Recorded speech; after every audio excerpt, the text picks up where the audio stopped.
Winter CES 95 Space Quest 6 Bill Steele Interactive Entertainment. Episode 10.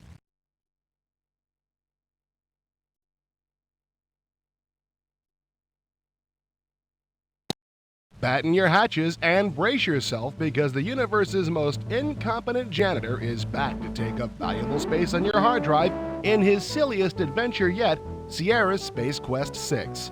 Yes, it's yet another form of Roger Wilco, that lovable Putz who constantly finds himself thrown into the most unlikely of situations. Having traveled well beyond the galaxy and back, this time Raj has to navigate the mini-cosmos of the human bloodstream.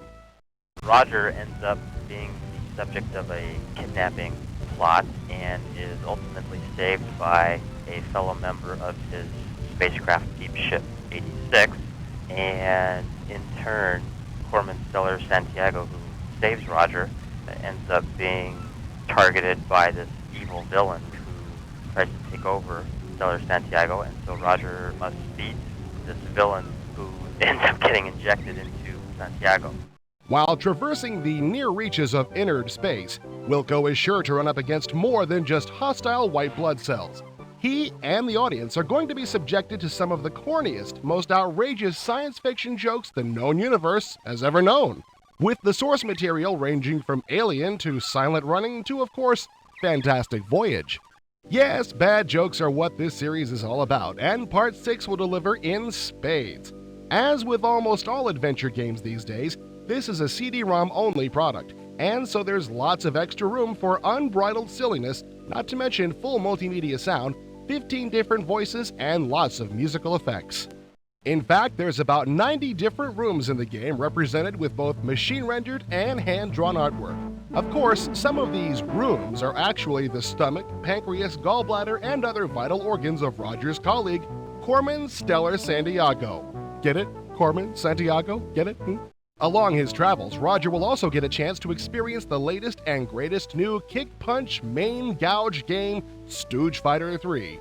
This is not just a one-liner, but a completely playable game in itself.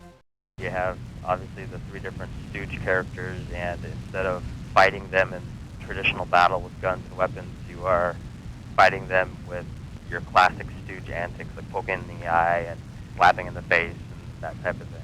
When Roger finally reaches Santiago's brain, he'll have a major battle on his hands, or an evil presence awaits him, ready to make the leap to his cerebral cortex and take him over. Why anyone would want to take over Roger in particular is anyone's guess. But rest assured, there's lots of fun on the way. After all, this game is being created and designed by the same team that brought you Leisure Suit Larry and Freddy Farkas' Frontier Pharmacist. Look for Roger Wilco in Space Quest 6 this spring, but only if you've got the guts for it.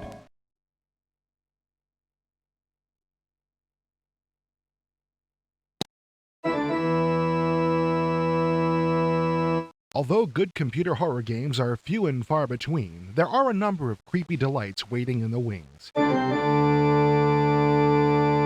One of the most anxiously awaited of this frightening flock will surely be The Beast Within, the latest adventure of witch hunter Gabriel Knight from Sierra.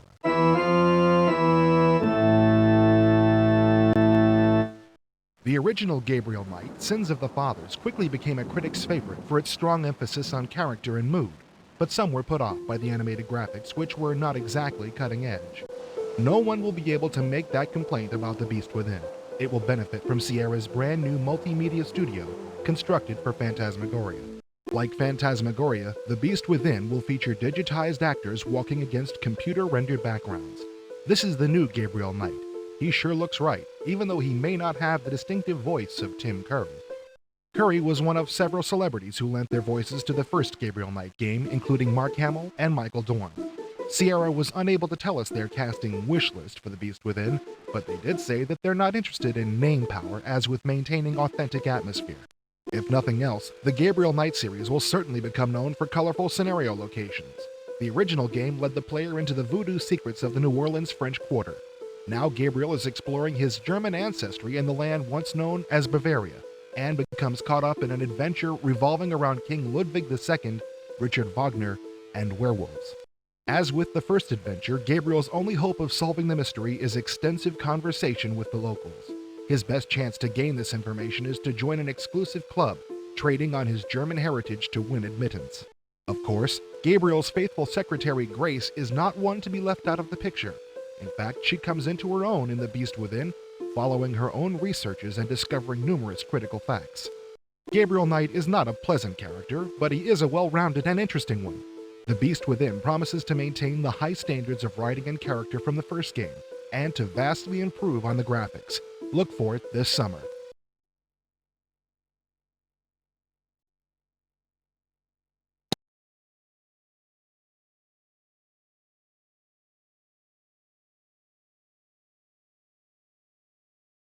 The Sierra family was one of the more active and prolific companies at this winter's CES. First up from them is an expansion disc for their popular World War II sub-simulation, Aces of the Deep. The expansion disc gives us a new submarine to play with, the deadly Type 21 U-boat. The new scenarios will allow you to reenact several historical battles, including the attacks against the British carrier Ark Royal and the battleship Barnum. Sports fans caught in the middle of the strike can at least get some playtime in with the Front Page Sports Baseball 94 expansion set, Legends and Stadiums. This add-on will offer 16 new stadiums, allowing baseball fans to play in any of the 28 major league parks. Also included in the expansion will be 48 historic teams chosen to include some of the greatest ball players of all time. Puzzle gamers will find a new addiction in The Lost Mind of Dr. Brain. This third release in the Dr. Brain series will feature enhanced 3D graphics and animation, as well as digitized speech for each of the characters. Dr. Brain 3 will also feature limitless replayability in the form of a unique new puzzle engine that generates completely new puzzles with the start of each game.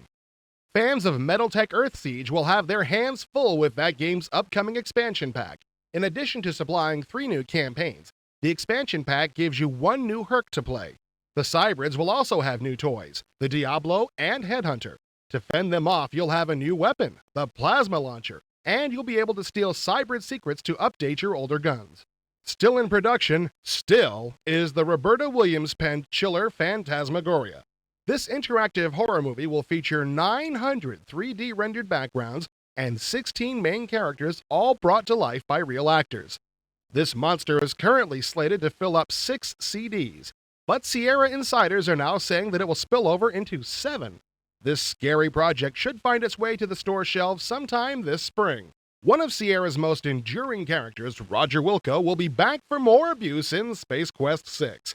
About as serious as an ad for the William Shatner Method Acting School, SQ6 will make a full-blown mockery out of everything and everyone you love about science fiction. All of it wrapped up in 3D rendered SVGA graphics. It'll even include a fully playable kick and punch contest, Stooge Fighter III. In a bold break from tradition, Sierra announced an adventure game that isn't a sequel. Woodruff and the Schnabel of Azimuth is a family-oriented adventure from the creators of the Goblin series. This Tex Avery-style cartoon adventure takes place far in the future, on an Earth colonized by peace-loving bazooks. As Woodruff, you must seek out the killer of your teddy bear and eventually rescue your kidnapped father. Action fans won't get left out of the cold either. A hybrid game called The Last Dynasty will feature lots of arcade space combat in addition to interactive movie sequences and puzzle solving. The game promises to be visually stunning, blending 3D rendered graphics, fractal landscapes, digitized images, and video captured actors. Start looking for this double CD game in the spring. Finally, the latest word on the Outpost Planet pack with the long-anticipated 1.5 upgrade to the game is March. That's right, only a couple of more months. According to a source at Sierra, the upgrade will include monorails and a few other gameplay elements which didn't ship in the original game. Additionally, the Planet Pack will include a rewritten manual and a new tutorial.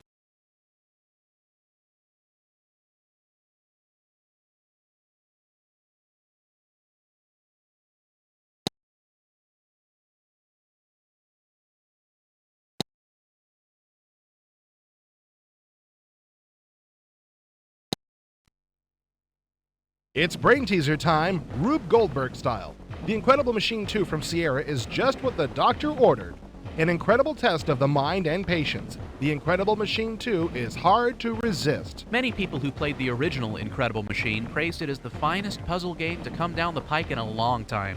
Unfortunately, there were only so many puzzles that came with the first game. That's where The Incredible Machine 2 steps in. It offers all the great features found in the original, with plenty of new challenges to stump those that have mastered the first Incredible Machine. If you missed the original, The Incredible Machine 2 offers a tutorial of 40 puzzles to help familiarize you with the available tools and their unique and wacky functions. I would suggest that all first-time players take a thorough look at the tutorial. Some of the puzzles are ridiculously easy, but learning the use of the tools will be handy, especially when you make your way to the real puzzles. Speaking of real puzzles, they become progressively more difficult in a hurry. The tutorial will be useful to some people, while others will find it unnecessary. Like its predecessor, The Incredible Machine 2 includes a puzzle design utility and thus the ability to create your own puzzle. The differences are that The Incredible Machine 2 includes a way to assign win conditions to a puzzle, and it offers the assistance of Puzzlemeister Professor Tim. For the first-time puzzle builder, Professor Tim may prove to be a useful companion and instructor. Personally, I didn't find Professor Tim and his advice to be very useful. In fact, a person with as little patience as me might even find him annoying. Overall, puzzle building can be fun, but I prefer solving puzzles created by the team at Sierra as opposed to those created by myself. Head-to-head play is available in The Incredible Machine 2, but it lacks the fun of solving puzzles in my opinion. You play against a friend with 45 seconds to move one piece and place another. Then it's the other player's turn. Both players work on the same puzzle, so the person that is able to solve the puzzle first wins. Honestly, it's not as much fun as you might think. I disagree. Playing head-to-head is an alternative that many gamers will welcome. Working on the same puzzle adds an unusual element of strategy to the game. You've got to place pieces to solve the puzzle without showing your opponent how to solve the thing. You'll find yourself placing dummy pieces to throw your opponent off track. The game itself is a blast to play. It's a simple game, but when playing the more difficult puzzles, there is nothing easy about it. The game does have nice graphics that make it as pleasing to the eye as it is to the mind when a puzzle is completed. The animations are great, and it's fun to watch as each individual part performs its intended operation.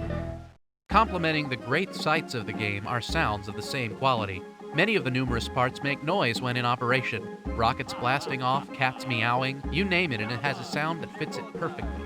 My biggest complaint about The Incredible Machine 2 was that it completely ate my brain. What happened to the afternoon? It seemed like it was only 2 minutes ago when I began playing. They say that time flies when you're having fun. Well, to belabor the pun, when you're playing The Incredible Machine 2, time really flies.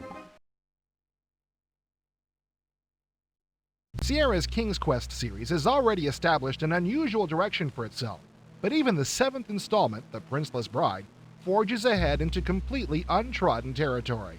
I think it's fair to say that Roberta Williams is the most iconoclastic adventure game designer in the industry. Well, we won't know if you're right until you explain what iconoclastic means, Captain Thesaurus. You know, iconoclastic, mold-breaking, something that defies all stereotypes. In that case, yes. KQ7 is far from a typical fantasy adventure game. I've never seen a game with so many diverse influences before. While the visual style is very Disney, the storyline and characters recall Lewis Carroll and Shakespeare, not to mention the occasional reference to Franz Kafka, Silence of the Lambs. How do they get away with this kind of thing in a family-oriented game? Rather than fall into the trap of equating a G rating with simplistic drivel for the kiddies, Roberta Williams has written a game that is genuinely for the whole family. There's lots of jokes that the kids won't get until they're older. While we're talking about unusual design choices for adventure games, how about making both of the main characters women, King's Quest VII shifts viewpoints between Queen Valinus of Daventry and her beautiful young daughter, Rosella. As the game begins, Rosella is hesitant to grow up and get married. She feels so strongly about this that she sings about it in a beautifully animated opening number. She eventually settles down into a discussion with Valinus, who already has a potential mate lined up for her daughter. Suddenly, a magic portal opens up in a nearby reflecting pool, and Rosella, eager to escape the conversation, jumps in. Valinus has no choice but to follow her headstrong daughter down the rabbit hole. Magic portal. But while in transit, an arm pulls Rosella from the tunnel. Valinus continues her fall and arrives in a mysterious desert far from her daughter, or anything else for that matter. These pictures look pretty good as stills, but you don't get an idea of just how good the characters look in motion. The animation is almost on par with Dragon's Lair, but King's Quest VII is fully interactive, not just a cartoon with the occasional joystick twitch. The game was designed in a very similar manner to an animated feature film, and this even extends to the sound. The voice acting is uniformly excellent, and the soundtrack is rich and very detailed all the way down to signature tunes for more than 20 characters. The interface is extremely easy to use. The cursor is a magic wand. If there's something you can do with an on-screen object, the wand glows. And if you want to examine something in your inventory, you pick it up and click it on the eye at the bottom of the screen. The rest is just clicking where you want to go. But don't get the idea that this simple interface bears any connection to the size of the game or the complexity of the puzzles. The story is divided into 6 novel-like chapters, and when you put them all together, you get a game that's more than twice as long as King's Quest VI. The puzzles will take a good bit of thinking as well, and may require the whole family's input, since some are based on children's stories and some on more grown-up type references. I suspect that Roberta Williams is not done tampering with the way people think of computer adventure games. I hope not. Life's too short for predictable games. Honestly, folks, if you're looking for something different in this area, King's Quest VII will keep surprising and challenging you.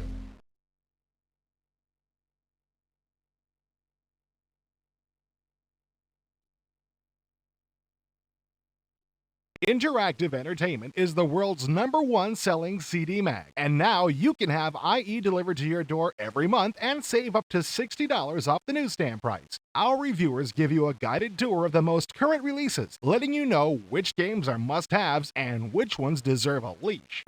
As a bonus, you'll get playable demos, all the best shareware releases, complete commercial games, and all the patches the paper magazines can only tell you about, all for less than $5 a month. Call today, 1-800-56-CD-MAG. Conquest, you were Mechlord, Magic the Gathering, Frankenstein, coming soon to IE.